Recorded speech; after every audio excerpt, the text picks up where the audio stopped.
of you want to do things right? To keep up with keeping your lives tight.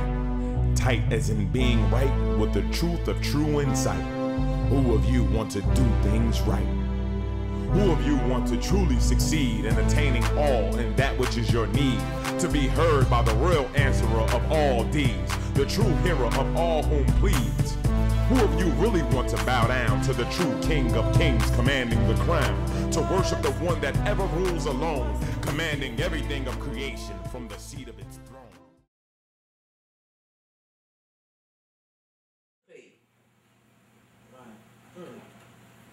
Of course, you know, Lord, is love more like compared to a magnet? If you're drawn to something, is it like a magnetism? Okay, let me just say this here. I would not like to say that it's like a magnet, because A.H.A.D is much more than love. A.H.A.D, the originator of life, that's the magnet. That's the one that everybody is inclined to. Everything is inclined to. Everything that it creates out from itself is coming back to it. As soon as you're born, what you doing? You're moving towards what? Death. You're moving back towards what you come from. You understand? And love is something that it manifests out from itself. The same as it manifests a human being out from itself. It is greater than everything that it manifests. It is more real than everything that it manifests. From our standpoint of view, love is a creation in itself, because it was created for us to recognize it. So it's one of the things that's attributed again. Everything that it attributes is something it creates as an attribute of life. Right. It attributes that to our mind, our awareness. Yeah. So in that general sense that I used to show again, when people seek to be with one another, he's always taught us through you again that people always love what they see themselves in that person, and not what of that person themselves. Right, right. You like me. That's more true. Right. That's more true. Excuse me, because I get sniffles here. That's more true, because I would like to say that people are more inclined to peace than they are to love. Because you're inclined to love for what? For peace. For peace. Yes. You're inclined to love for peace. What else can you get out of love? Your drive for love is to have peace. With peace come harmony. Right. Huh? Harmony brings about a unity. You have to have unity to have harmony. The ultimate in a marriage of love is peace and seeing through the same eyes, the same ideals. The importance of looking for a believer, seeing a believer, that you know, that we say seek those who believe as you believe. The thing about it is you might be believing wrongly. You understand? But in following the guidelines that the Lord set down for you, hopefully you become on the right path of belief. Huh? I made a statement some time ago and some people had a problem with it. I said something in the frame of you should trust in the Lord even if you don't understand it. You should follow its words even if you don't understand it. And most people, and some people were saying, well, if I don't understand, I'm not going to deal with it. But it's from the Lord Most High. You know? And see, they say, well, how could you trust it if you read it in a book? Read it in your heart. Read it in your solar plexus, the message from your soul. See, everybody knows the truth. Didn't you know the truth, the ultimate truth, inside yourself, even if you didn't fully understand it? And when someone talks to you, don't you sense, don't you feel? Yeah. When you go home at night and you done got involved in something and you sit back and you think, don't you know the truth of those things? Oh, yeah. That's everybody, man. Right. But people have a tendency to play with life. Yeah. They play dumb. You know? Because they don't want to do a thing, they play themselves. They fall victim to that what Allah said in the Holy Quran about, you seek to deceive Allah and those who believe, but you only deceive yourselves. Right. And see, if you get into the game of deceiving the Lord Most High or deceiving others in the name of the Lord or under its attribute, now you playing a dangerous game. Yeah. You gambling. You going gambling with your soul. Right. And the Lord said, don't partake of games of chance. They weren't talking about playing cards and gambling your money. More so than it was talking about the game of chance of losing your connection with it. You know? So, you know, we have the responsibility as human beings to follow the Lord's words even if we don't fully understand them. To seek to hear His wisdom. Because one thing about the Lord, it makes promises. And it promised that those who believe and trust and have faith in it, it will guide them. So if you truly believe and trust and have faith in it, it will guide you. And it will protect you against all the things that it creates to put out as trials for you. Obstacles on your path of life. Including that one we call Satan.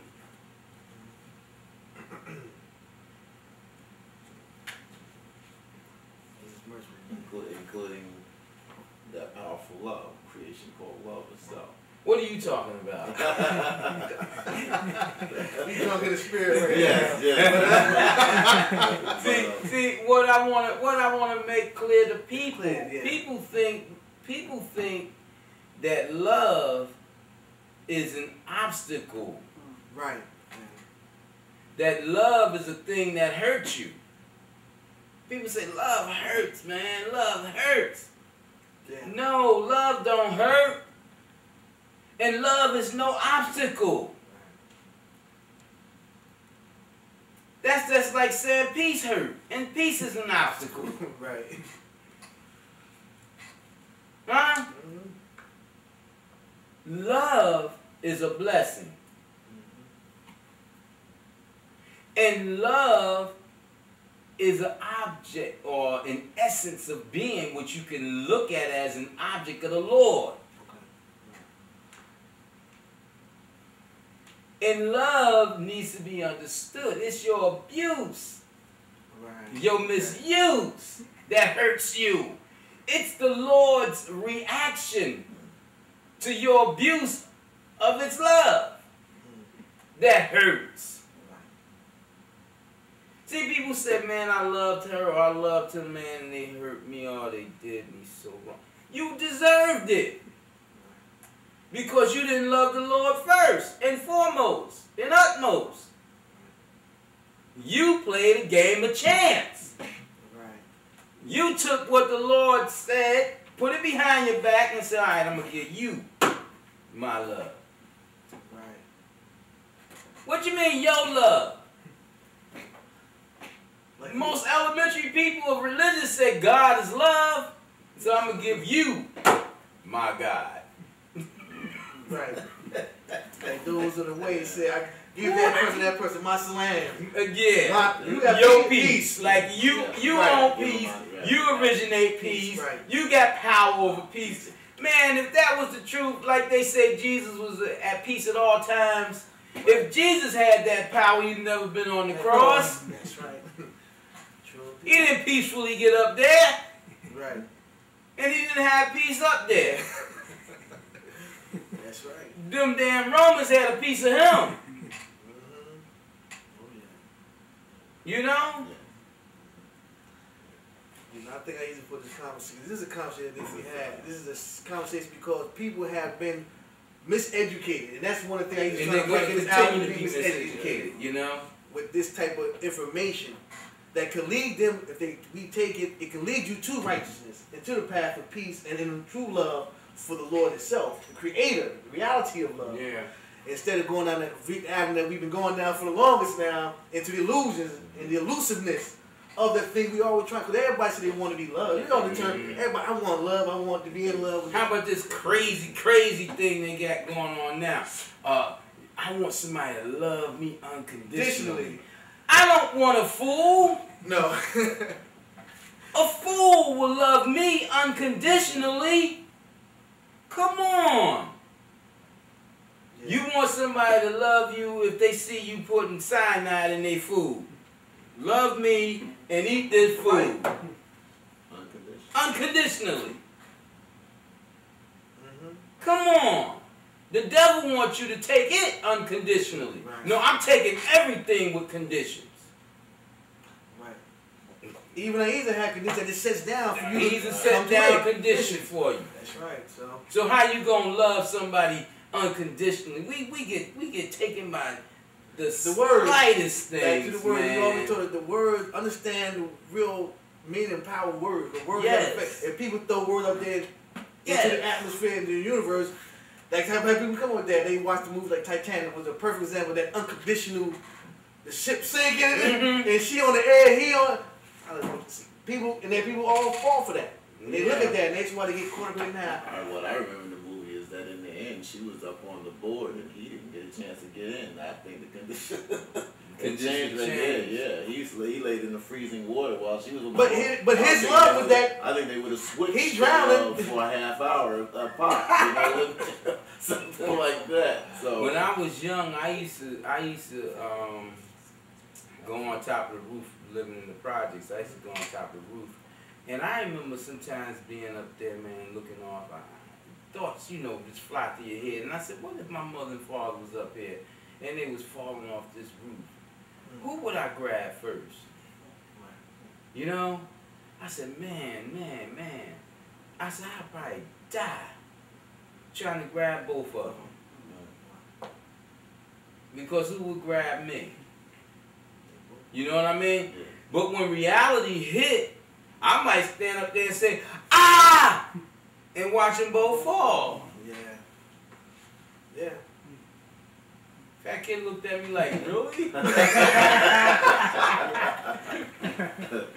might have said, while I was falling, you know, yes. You don't know what you're gonna do, just like you don't know how you're gonna handle love, because it's not your possession. Life is not your possession. You don't own life. People think they own life. They think they own themselves. They think they own their actions. No. Something else owns everything about you and life. Now, if I say, Fat Kid, hold my phone, and you go and say, this is Holy Apostle's phone, crack, pop, boom, break it up. I'm going to have a reaction when I see you because it was my phone for you that was on loan to you. That's the way it is with life and love and peace and everything else. It's on loan to us from the owner of it. And we go busy ourselves abusing it and breaking it and doing everything that we shouldn't do except other than cherishing whatever it is it puts in our hand to protect it. Until we could safely give it back.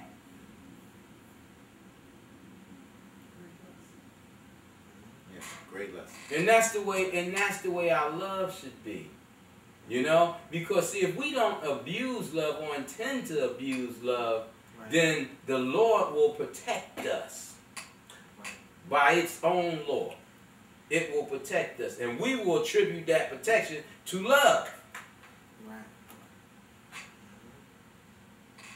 And those of us who understand to the greater degree, we know that love is the essence of the Lord and that it is the power and the reality of that essence. And that it's that essence itself is not the doer. It is that unknowable thing that's the doer. So, Lord, we have to in turn, when we come to recognize it, we're blessed to recognize love. We have to in turn appreciate it. We have to appreciate our easy. You know, one thing about love is people see love from their own understanding. Woo! Yeah. They see love like life. They see it from their own understanding. How deep is your love? How deep is your understanding of love? Love is a great gift, but love is like the Lord's mercy. It gives it to everything. Satan still gets love. That's why it's still alive.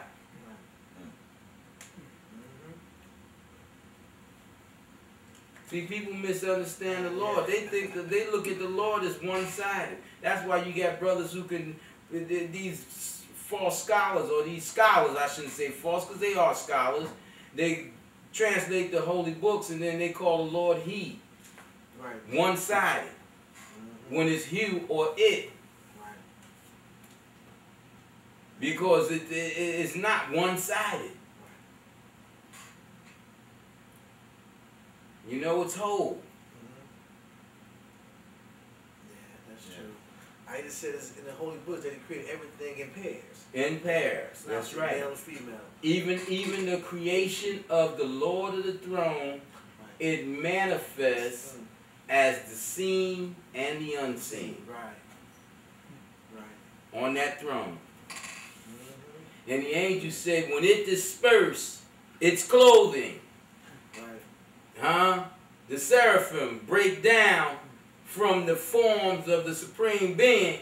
They said, we don't know what it is, but it's still there. Right. Unseen. It's everywhere. So that it manifests to... One of the words you always speak about, the ubiquitous. Yes. At all places, all times. Right. Even in the side of it being the reality unseen and the illusion seen. When men get confused and say, I am God. Right, yeah. You know, thinking that they are the total sum of something when they're so minute. Huh? That's like taking a piece of dust off this sweater and saying, I am the sweater. There's a particle aspect of that sweater, and then the whole sweater still. Hey, here's your sweater, man. Thank you. You know? Yeah, it always brought back what I either explains to you as it sit down this precursor book and in the greater book, the Bible recitation, when it said, that small thing that you broke down when it says, I am you, you're me, but you are not me. Right. And it made me understand. Right. And it was so beautiful that A.H.A.D did that, because I have no more explanation for you than that about my relationship with A.H.A.D. Right. You know, what is it to me? It said, I am you, and you are me, yet you are not me. And you could never be me, for nothing could ever be me. Yeah. And in that it made me understand that the ultimate truth had been told to me. I am nothing but it. But I can never be it, because it is too much for me to be it. It is real and I can never be real. It is alone and I can never be alone. It has power and I can never have power. It originates power. I can never originate power. I am nothing like it. It is nothing like me. Yet I am all of it. All of me is it, I should say. You know? As much as the false translators of the Holy Book try to take those truths out, A.H.A.D said the same thing when Jesus spoke to his people. He who will see me have seen the Father. I am the Father on one, but I'm not the Father until in the greatness of everything. But he who has seen me, you see the Father. Yeah. As the message you hear now. And people say, see, that's him. They were locking in one part or cut the Lord off from the other side of the thing. Well, see, that's because they want to be ignorant. They want to be foolish. One of the prophets said, show me a sign of you. And it showed them a mountain, right? And then it flattened the mountain. Right. Mm-hmm. Oh, yeah. You know what I'm saying? I mean, I've said to you, it showed me it in everything. I see it in everything. Yet it is unseen. I cannot see it. But I see it in everything. Right. And then for those who are you know, rowdy, arrogant, foolish, abrasive, I have to tell them I see it in the actions of everything. So I give them milk. Back to right, there you go. I see it in the actions of everything. No, I see it as the unseen, the power in everything. That's the truth, the reality of really what it is. Yes. That's the meat, so to speak. And they're like, hold on, he's shirk. And when the brother cried out shirk on you that time. It's in the middle of this. This is a hard language to understand for those who don't have faith, for those who don't have trust, for those who don't have honor for the Lord Most High, for those who doubt the Lord's wisdom, its power, its glory. This is a hard language for them. But for those of us who believe and trust and surrender ourselves unto it and seek to surrender ourselves unto it, it opens the way, because it's the opener. It's El-Fataha. Right. You know, the opening and the opener, the path and the way, the reality of the goal and the go and the into the goal hours. It's the traveler, and the one pursued. You know, the thing about it is people just their concepts of mind is so small because they don't give themselves up to the thing to the Christ. Sitting here now. To open them up. Sitting here now, they don't understand the Lord's love and sending you here as a sign of His mercy. In this moment, as a realization coming in this moment, it's love for humanity. Well, we know that even as I speak the divine language, people are out there in TV land saying, "What kind of Muslim is he?" Yeah. Is he Muslim? Yeah, get what? You know, astaghfirullah. What kind of Muslim is he? Well, I'll tell you what kind of Muslim I'm not.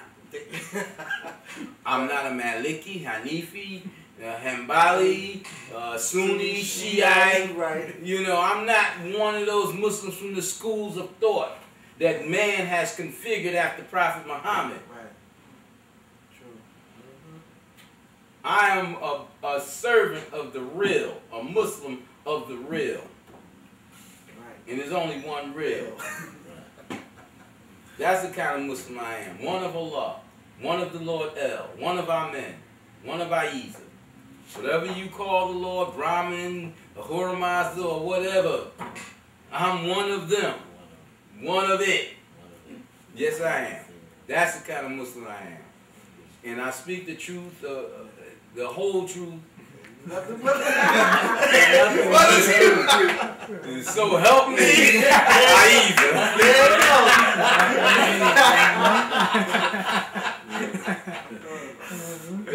You know? Hey, you know what I mean? Because see, you get locked up into these schools of thought. Now you done violated Allah's law. You done broke the marriage to Allah. Right.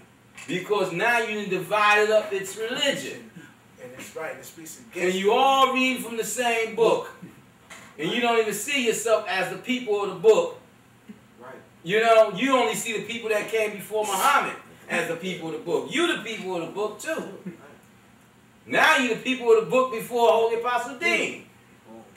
Before the A.H.A.D believers. Same Lord established this as it established that, and that which came before it and that which is to come. Same Lord, same authority. You know?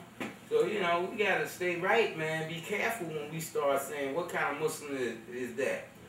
You know? I'm a true Muslim. I'm true submitter. You know? Yes, sir. Who do you follow? I follow every righteous man that came before me.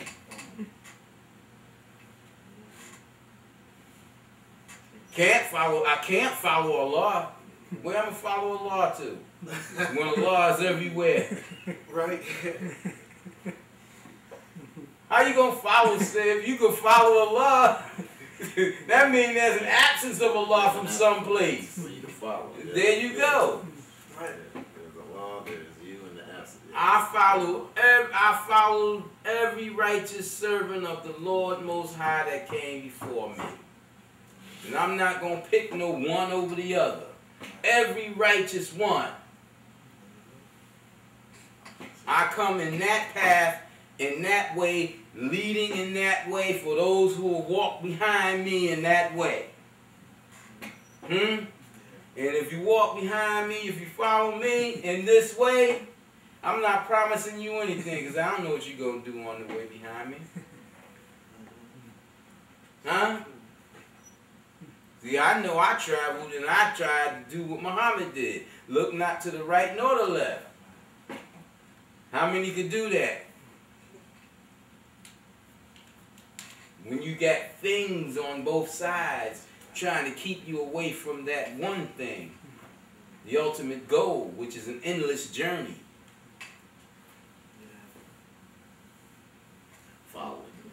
Following in the example of the messengers, as opposed to, it sounded like we were saying a physical following. He should be a scholar. It's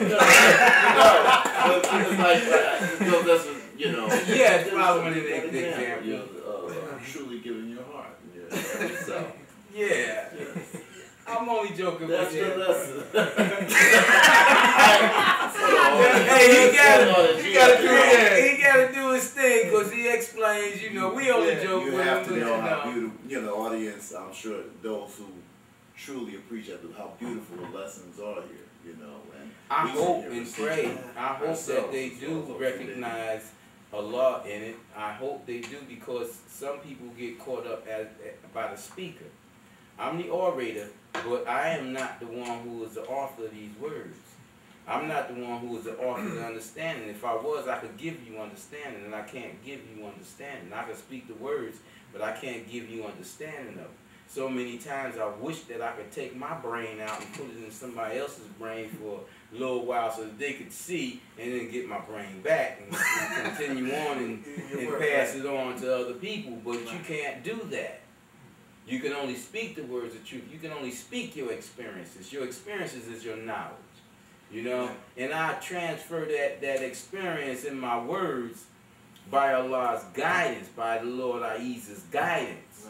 You know? Now, those who are truly seeking A.H.A.D, my words, my spirit come right through the television set.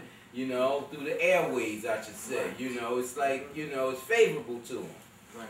You know? It's something wholesome, you know, but for those who don't fit the bill, well, they're the ones that's sitting back looking and waiting forever. Right.